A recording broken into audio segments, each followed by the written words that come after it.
Hai, Assalamualaikum dan salam sejahtera semua. Apa khabar? Berjumpa lagi macam biasa dalam kelas Bahasa Melayu tahun 2 bersama Cikgu Haslinda. Murid-murid dah bersedia untuk belajar hari ini? Ingat, kita akan gunakan buku jilid 2. Sediakan buku jilid 2. Baiklah murid-murid, tema kita pada hari ini tema baharu iaitu tema 5 yang bertajuk Jati Diri, Patriotisme dan Kewarganegaraan. Mari kita belajar bersama-sama. Baiklah murid-murid, standard pembelajaran kita pada hari ini ada 2 iaitu 1.1.2 mendengar, memahami dan memberikan respon terhadap soalan. Yang kedua pula 2.3.1 membaca, mengenal pasti dan menyatakan nilai daripada bahan sastra dan bahan bukan sastra iaitu pantun. Jadi kita akan ada 2 aktiviti. Mesti murid-murid tak sabar kan? Jom. Baiklah, standard pembelajaran kita dah tahu. Sekarang mari kita lihat pula objektif pembelajaran dan kriteria kejayaan yang perlu kita capai. Apa dia?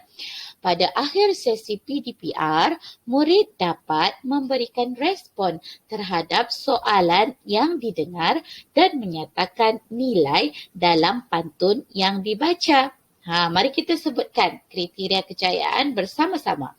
Saya dapat menjawab 2 daripada 3 soalan dan menyatakan 2 daripada 4 nilai pantun dalam bentuk tulisan. Perlu tulis, jadi sediakan buku dan alat tulis. Murid-murid, siapa tahu unit keberapa kita akan belajar hari ini? Ya, unit 13 yang bertajuk Bersikap Mulia. Sudah sedia? Jom. Baiklah murid-murid, macam cikgu cakap tadi, sediakan buku teks jilid 2. Kita akan tengok dan pelajari isi pembelajaran kita pada hari ini. Semua jumpa buku ni? Okey, dah sedia. Jom kita mulakan. Baiklah murid-murid, aktiviti 1, murid diminta memberikan respon dengan menjawab soalan yang didengar. Cuba jawab soalan yang kamu dengar dengan betul. Ini adalah kemahiran mendengar dan bertutur. Baik, mari kita lihat dulu amalan yang baik. Ada 3 contoh amalan yang baik kita akan belajar hari ini. Pertama, membawa bendera untuk kita menyemarakkan semangat sayang kepada negara kita. Yang kedua, menghormati bapa. Perhatikan gambar. Bagaimana kita menghormati bapa? Apabila lalu di hadapan bapa, kita tunduk sedikit. Bukan hanya bapa tetapi orang yang lebih tua. Yang ketiga pula, saling bermaafan. Bukan saja pada hari raya, tapi apabila berlaku salah faham ataupun pergaduhan, kita hendaklah saling bermaafan, meminta maaf dan memaafkan. Okey murid-murid, ini contoh amalan yang baik perlu kita semai dalam diri kita. Okey, mari kita lihat perbualan antara Hasan, Alice dan Komala. Jom kita tuturkan. Hasan, selamat pagi Alice. Bagaimanakah peserta sukan sekolah kita menunjukkan sikap bangga akan negara? Alice, selamat pagi. Peserta sukan sekolah kita menunjukkan sikap bangga akan negara dengan tempat kosong. Cuba fikirkan. Tadi kita dah lihat kan amalan yang baik kita telah pelajari tadi. Okey, baiklah. Hasan pula. Bagaimanakah cara kita menghormati bapa?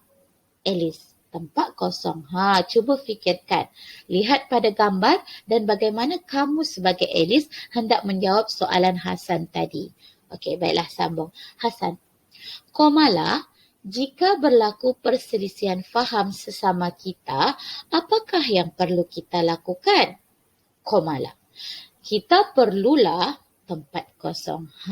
Perlu apa? Kita dah belajar kan tadi, murid-murid? Boleh lihat ataupun rujuk bahan rangsangan yang disediakan di atas dalam buku teks tadi. Mari kita telitikan satu persatu. Baiklah, dialog tadi ada 3 tempat kosong yang perlu kita isikan. Yang pertama, ada clue. Cluenya membawa bendera. Bagaimana kita nak tuturkan? Peserta sukan sekolah kita menunjukkan sikap bangga akan negara dengan membawa bendera semasa perarakan. Betul tak? Yang kedua pula, cara kita menghormati bapa dengan menunduk sedikit semasa berjalan di hadapannya. Okey.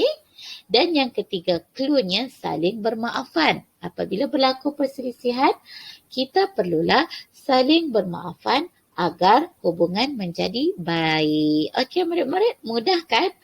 Awak dah belajar dan awak dengar soalan, kemudian awak cuba tuturkan untuk menjawab soalan tersebut. Jangan malu, jangan segan. Kalau salah, kita betulkan. Baiklah murid-murid, ada soalan nanti boleh hubungi cikgu untuk bertanya. Okey, jadi kita akan teruskan lagi dengan aktiviti 2.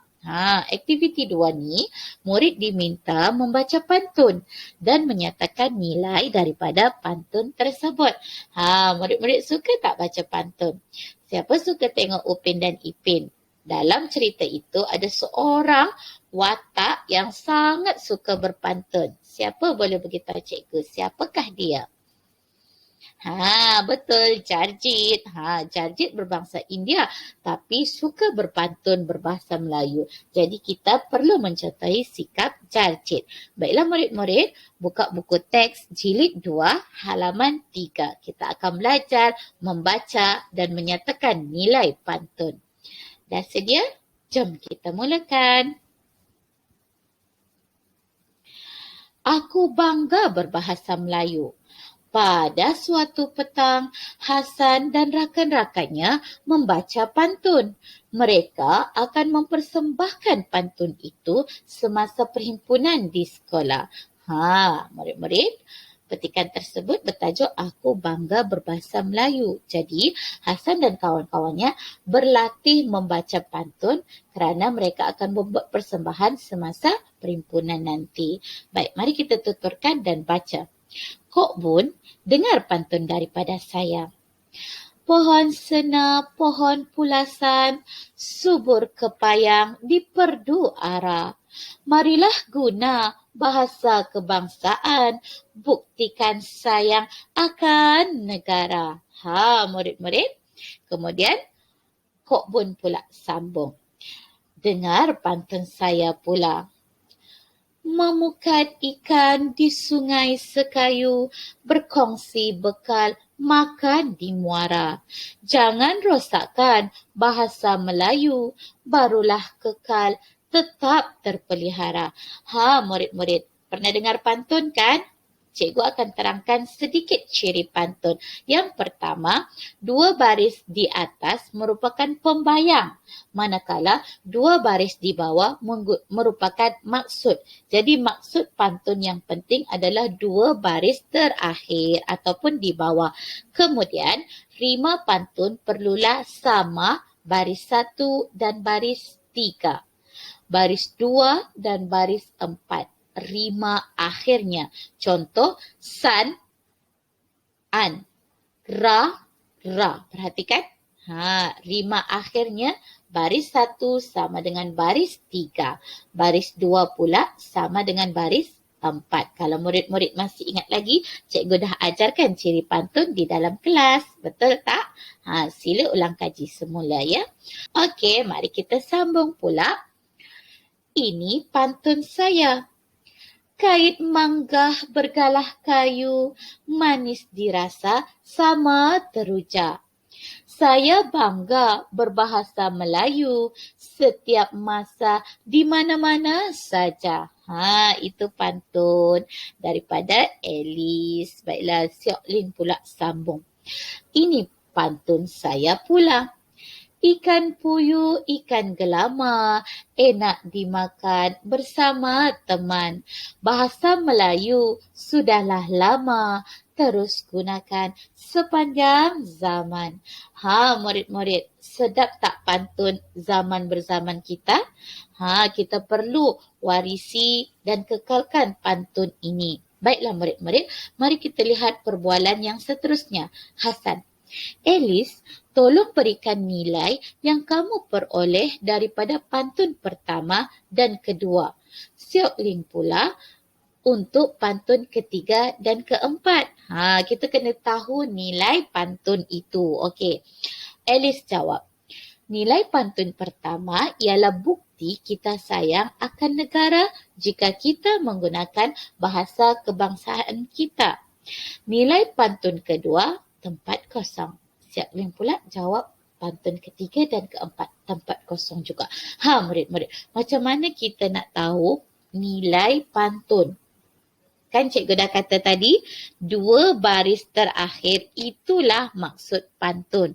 Jadi kamu lihat baris ketiga dan baris keempat untuk kamu nyatakan nilai pantun. Perhatikan dan cuba jawab. Itu ya murid-murid, nilai pantun yang ketiga tadi. Janganlah kita merosakkan bahasa Melayu supaya ia kekal terpelihara. Yang keempat pula, yang ketiga pula, kita mestilah bangga berbahasa Melayu di mana-mana sahaja. Dan yang keempat, kita perlu gunakan bahasa Melayu yang sudah lama wujud ini. Itulah dia nilai yang kita belajar daripada pantun yang kita baca sebentar tadi.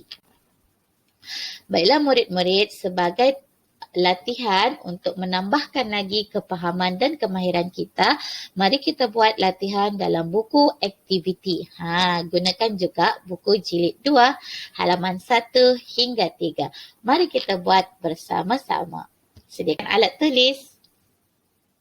Baik. Halaman 1 dahulu yang bertajuk bersikap mulia. Aktiviti 1, berikan respon terhadap soalan. Ni perbualan antara Seha dan kawannya melihat gambar. Perhatikan gambar tersebut dahulu. Gambar tersebut bertajuk Memori di London atau London. Okey, mari kita tuturkan. Siapakah dalam gambar itu, Seha? Siapa Seha? Lepas tu bila kita jawab, Seha akan jawab, itu sepupu saya. S-A-S-A, Y-A ya, saya. Tuliskan. Ingat Y, ekornya mestilah di bawah garisan. Di manakah mereka tinggal? Mereka tinggal, cuba perhatikan gambar. Ada jawapan di situ. Mereka tinggal di London. Okey. Apakah pakaian yang dipakai mereka di sana? Sepupu saya memakai, perhatikan gambar, baju apa? Biarpun tinggal di London, mereka tetap memakai baju Melayu. Mereka bangga memakai pakaian tersebut. Mereka duduk di atas apa, Seha? Mereka duduk di atas, cuba perhatikan gambar, tikar apa? Tikar tradisional negara kita, Melayu. Apa dia? Tikar mengkuang. Okey, tulis jawapan kamu dengan kemas. Seterusnya pula halaman 2. Halaman 2 yang bertajuk sentiasa beradab. Okey, kita baca dulu pantun yang ada disediakan, barulah kita nyatakan nilai daripada pantun. Pisang kaki di kawasan Pama, pohon mempelam tumbuh sekata. Langkah kaki ke dalam rumah, beri salam memulakan kata. Itu pantunnya. Jadi kita lihat 2 baris terakhir. Kita perlulah buat apa sebelum masuk ke dalam rumah? Memberi salam sebelum masuk ke rumah. Okey, bagus. Rangkap yang kedua. Burung pekakas si burung batu di pohon keranji hinggap berteman. Kasut dibuka di hadapan pintu. Sifat terpuji orang budiman. 2 rangkap terakhir, 2 baris terakhir ya, baris ketiga dan baris keempat. Apa yang kita perlu buat sebelum masuk ke dalam rumah? Kita hendaklah sambung tempat kosong di bawah dengan menjawab ataupun dengan menulis membuka kasut di luar rumah. Okey, tuliskan ya murid-murid. Dan yang ketiga, rangkap ketiga, buat teratak berbumbung limas, Pohon betik di tepi bendang. Kasut diletak, disusun kemas. Sangat cantik, mata memandang. Dah buka kasut, apa kita perlu buat? Kita sewajarnya menyusun kasut dengan kemas. Okey? Kalau kamu tak boleh nak baca pantun, kamu boleh cuba dan kamu perhatikan gambar. Gambar tu pun bahan rangsangan untuk kamu selesaikan soalan dalam buku aktiviti. Baiklah murid-murid, mudah kan? Jadi cikgu nak kamu cuba buat latihan muka surat 3. Boleh buat bersama-sama ibu bapa, bantuan daripada mereka dan bimbingan daripada mereka. Kalau kamu ada soalan ataupun perlukan bantuan, kamu boleh hubungi Cikgu Haslinda. Jangan lupa tangkap gambar dan hantar hasil tugasan kamu kepada cikgu. Okey murid-murid, nampaknya itu sahajalah isi pelajaran kita pada hari ini. Sekian, terima kasih. Jumpa lagi. Assalamualaikum. Bye.